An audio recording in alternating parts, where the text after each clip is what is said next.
Hi everyone. Thanks for coming back to look at this video about the 12,000 signing a petition to create Gannon's Law. So as you know, I like my jellyfish lamp, but today I'm going to turn it off because some people are saying they hear the motor. So I'll just turn it off and I'll keep the candle here.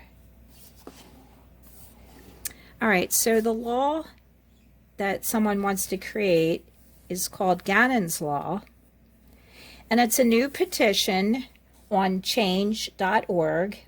It's asking for signatures to create a law to change the way children under the age of 12 are reported missing. So let's just watch the video for a minute. Now more than 12,000 people have signed a petition for Gannon's Law. It's a petition to change how children under the age of 13 are reported missing across the nation. Well, it was only created less than 24 hours ago from a woman out of state. Yeah, Fox 21's Lorson Ranch actually spoke with her. So why is she doing this? Well, Scott and Taylor, Taran Witt is a mother and a child care provider from Virginia, but felt like more could be done to help find 11-year-old Gannon and other missing children. Taran felt like it was unacceptable to list a child that young as a runaway after many sleepless nights. She said she created the petition. This is the first time she's done this, but has a son about Gannon's age and can't imagine what the family has been going through. Taran did get permission by Gannon's mother before making the petition. She says it's common sense that a child under 13 years old is not safe, even if they ran away or left a note. That doesn't mean they are okay. I don't necessarily know if it's safe to always rely on that initial reporting party. All right, so I'm going to read the petition from change.org. Due to the caregiver in charge alluding to a runaway situation, the police response time was longer than it would have been in a typical missing child case, and when they arrived, based on info provided by the present caregiver, they listed Gannon as a runaway, losing critical and valuable time that could have been spent getting leads on this case. It is said that after the first 72 hours, the chances of finding a child are dramatically reduced. In that entire 72 hours, hold on a second. I'm going to turn off my husband's hospital bed. Okay, sorry, I was turning off my husband's hospital bed, which also has a buzz. All right, so the chances of finding the child after 72 hours are dramatically reduced. In that entire 72 hours, no Amber Alerts were issued. The community was not informed of a missing and possibly endangered child. And that's because Gannon was reported as a runaway by... Actually, I'm not sure if the stepmother actually called, but someone called, and the stepmother said he was last seen leaving the house between, like 3:15 and 4:30 or something like that. I mean, don't quote me. It doesn't matter. It was that the stepmother said he was a runaway. So this woman is pushing for a national change. She's spoken with her governor and wishes legislation will be passed to help other children who might go missing in the future. She says, I think it's common sense, and most people will agree that it's a common sense that a child under 13 years old is not safe, even if they ran away or left a note or took their backpack. That doesn't mean they are okay. They are still in danger, said Miss Witt, the person that created the petition on change.org. And she did get permission from Gannon's mother. So there's quite a few signatures now, so I'll leave the link if you want to go ahead and sign it. So I want to go to the other site and explain the difference between an Amber Alert and a missing and endangered child. Now, it's a little bit confusing because most people, I'd say just a normal average person will say, why wasn't there an Amber Alert? But an Amber Alert has certain criteria. and I'm going to read them to you. So this is CBI explains difference between Amber Alert and Endangered Missing Alert. So CBI is the Colorado Bureau of Investigation. So this article actually is explaining about 2 children that were missing in Colorado, and it was a missing endangered alert, not an Amber Alert. So this article explains the 2 children, and here's the criteria. Before an Amber Alert is issued, these 4 things have to be met. 1, it's an abducted child, has to be under the age of 18, so age 17 or younger. The abducted child must be in immediate danger of serious bodily harm or death. 3, there must be enough descriptive information available to believe that a broadcast will assist or aid in the recovery. And 4, the activation must be requested by a local law enforcement agency or Amber designee from another state. Not sure if that's written correctly, but it has to be, the Amber Alert must be requested by somebody more in law enforcement. So the first one, the child is under 17. They must be in immediate danger, number 2. And there must be descriptive information. So that's the third one. So it seems that with an Amber Alert, you have to know the car that took them. Very often you'll get an Amber Alert notice on your phone, and that's because there's a description of the car. They might even give the license number, and they give a description of the child. So this law was put into effect with these criteria. So, and you'll see a bulletin board maybe, or you see a picture of the child. So there's enough information to identify the child and who took them. Because sometimes it's a parent that takes the child, and that's would be considered an Amber Alert if the parent had no custody but did take their own child. Because we have legalities even with children. And let me just go back to the article again.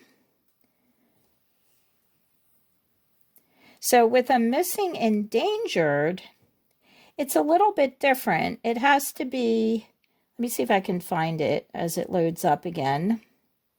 The Amber Alert is the most serious, and it says that it's not sent out too many times for that reason. Like it's the child is abducted, and possibly the person that took the child, like a relative or a parent, is maybe has a history of abuse. It sounds pretty serious, but so does missing endangered. But Gannon was classified as a runaway. But 11-year-old, even if they ran away, as Miss Witt said for Change.org petition, 11-year-old can't get a job. They can't enter in any contracts. They can't live by themselves. I mean, they're still a child. They're not even a teenager yet. An 11-year-old should be listed as missing endangered.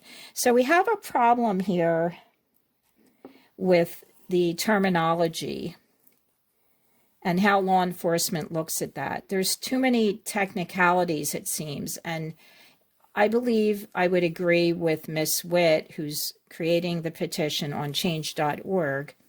I believe that she feels there should be maybe one designation of missing endangered and then reclassify it, with more description as all runaways are missing endangered. And here's the reason: the child possibly run away, the child's under the age of, say, 13, maybe something else. And I'm only paraphrasing what I think I would write into a law, because most people think Amber Alert, that's for all the children that are missing, and it's actually not. Because the police probably won't even respond to your call of a runaway as quickly as if you said, my child's missing, I don't know where they are. And in the case of poor little Faye Swetlick, she was found murdered.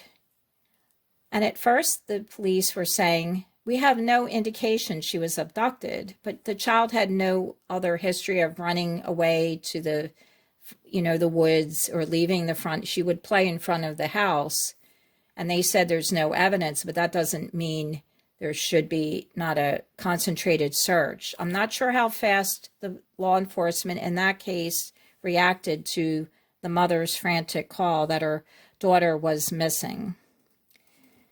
So in the case of the missing endangered, there has to be some sort of demonstrated danger to the children, but not an immediate threat, where CBI would need to send a wireless emergency alert, an emergency broadcast alert.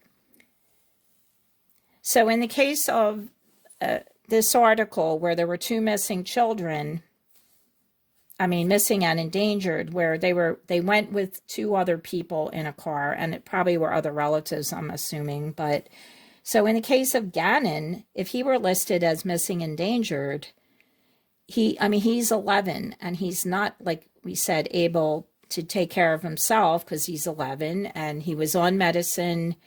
And wouldn't that be enough, though, to list him as, or broadcast something at least? Have you seen this child? We have to wait till there's what other criteria that another agency has said, the child's taken across state lines.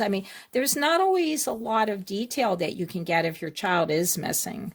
There have been children that went missing and were later found murdered, unfortunately, and it is a difficult subject to speak about. So here it says, the endangered missing alert is very close to being classified as an Amber Alert and should be treated that way. That's just an opinion by someone that's writing the article.